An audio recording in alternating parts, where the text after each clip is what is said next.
Hello everyone, my name is Georgi Ivanov. Some of you may know me as Given. It's so nice to see that the crowd for security research is getting larger every year at ETHSofia. Before joining the ranks of Web3, I worked as a software engineer for 12 years, mostly in TradFi organizations. My last position was as a team lead for a crypto custodian where we served institutional clients. I'm happy to say that for the last 2 years, I've been working as an independent security researcher in the Web3 space. Before we start, I will have to warn you that this talk is a little bit more technical than the ones in this track. So be prepared. Today we're going to talk about the topic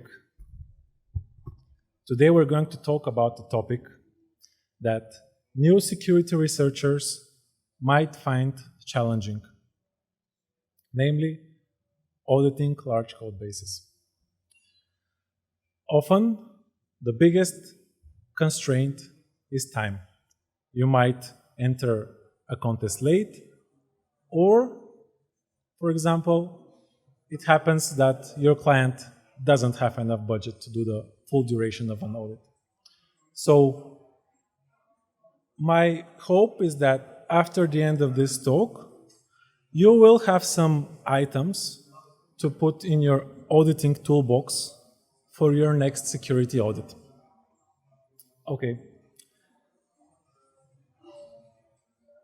Let's start by loosely defining what is a small code base.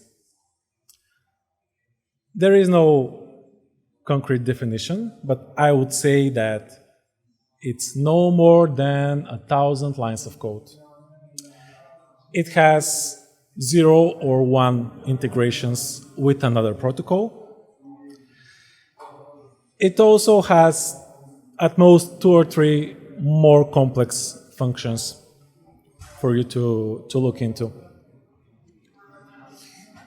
The docs might take like 30 to 40 minutes to read through. All in all, a small code base is one that we can easily fit in our mind. So, as a person who has previous experience in software development, the usual approach is sequential. We start by reading the docs, then we pass through the code a couple of times, then we try to find simple bugs, and at the end, we try to find more complex ones and try to do the exploits themselves. The issue is that this sequential approach can fall apart when we go into a large code base and time is a constraint. In a large code base, we can have multiple integrations, which drastically increases the time to learn. The docs might take like a day. There are thousands of lines of code and a lot of complex functions. So if we try the sequential approach, that's normal, it is possible that 50% of the audit has passed and we are still learning and we haven't found any bugs yet. So, the first tactic I would suggest is breaking the code base into verticals. One vertical is one business flow, or 2. Let's say you have deposit and redeem. It makes sense to be in a vertical, they are kind of the opposite. So, you pick one vertical, you look through the docs, then you read through the vertical only, try to find simple bugs, And then, if possible, you might try to find more complex ones. If you try this approach, it is possible that at the end you will be left with a lot of questions. Actually, if you do this right, that's exactly what is going to happen.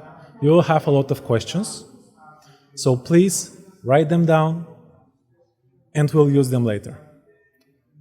As you go with this in this way, what's happening is that we are taking one large scope and we are breaking it down into smaller ones. We will do iterations of learning and then trying to find some new bugs, right?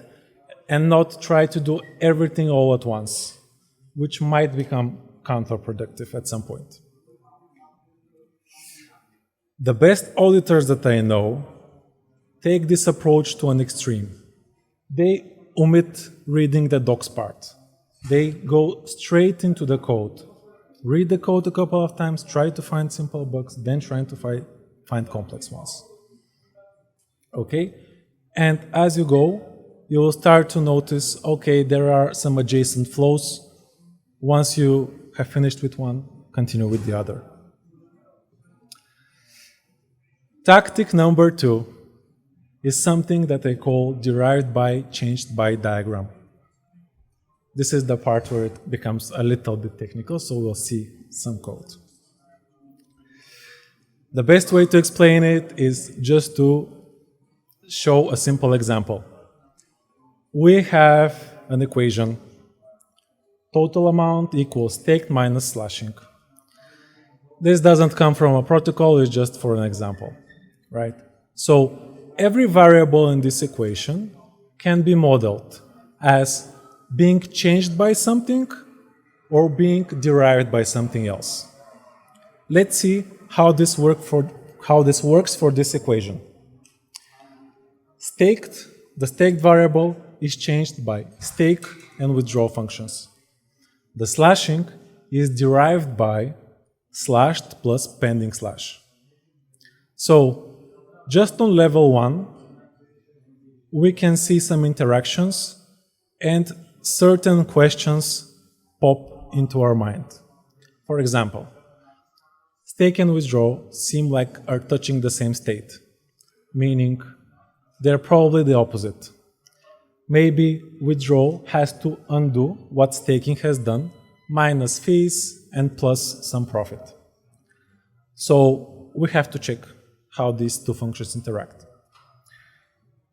The slashing variable is derived by slashed and pending slash, so the questions that pop into my mind first are, is slashed and pending slash actually the same token? Are they the same scale? Because they might be different decimals, right? So even on level 1, there are certain questions that pop into our minds. Where this diagram starts to become really useful is once we go one level deeper. All of the terms from level 1 are also changed by or derived by something else. So withdraw and stake are influenced by, are determined by this amount, this formula amount multiplied by virtual stake factor. So immediately we think about, okay, how can I influence virtual stake factor and probably increase the stake amount or increase the withdrawal amount, right? Same goes for how pending slash is derived. The slash factor function might be influenced by some certain setting or whatnot. Where this type of diagram, the DC diagram, is very useful from my experience is wherever we have complex functions and wherever these functions are influenced by certain settings. So it will be, this type of diagram will, it will pop up some certain information about this formula, the main formula that we're working on. right? And this is a very simple example. In the real world, it looks a bit like a mind map. It will be something like this, right? And when you go levels and levels deeper into it, you will start hitting public functions, meaning, okay, these functions are actually callable. So it is very obvious how we can affect the equation that we are examining right now, and eventually how can we break it apart. That's the main thing that we do as auditors. We want to break all of this.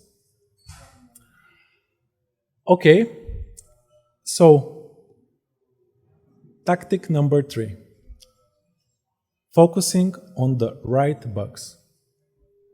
This is especially important when you are starting an audit in a new technology. Imagine, I noticed that some of you here are auditors. Imagine that you're starting your first Cosmos SDK. So, first Cosmos SDK audit. So, you learn about this great thing called the ABCI, which allows Cosmos modules to speak to the consensus layer.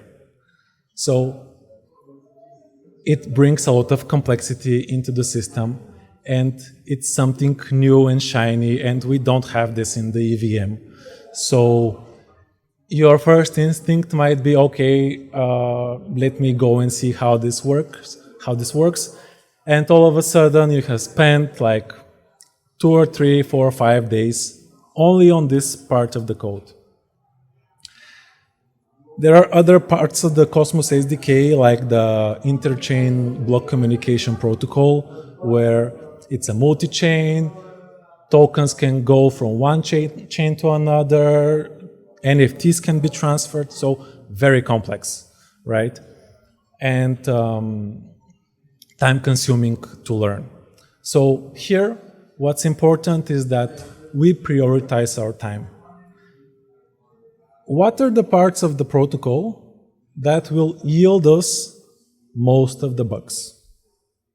And here is a nice exercise for all of the auditors that can do it at home.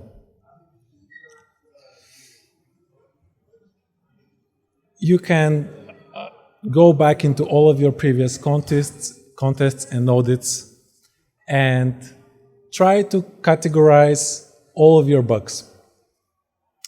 I have placed all of these are my results. I have placed all of them in 3 categories. So business logic, integration, and cross-chain. It's very obvious that the business logic bugs are the multitude of the found issues in an audit. So in business logic, I include rounding errors, I include accounting, I include protocol mechanics, access control.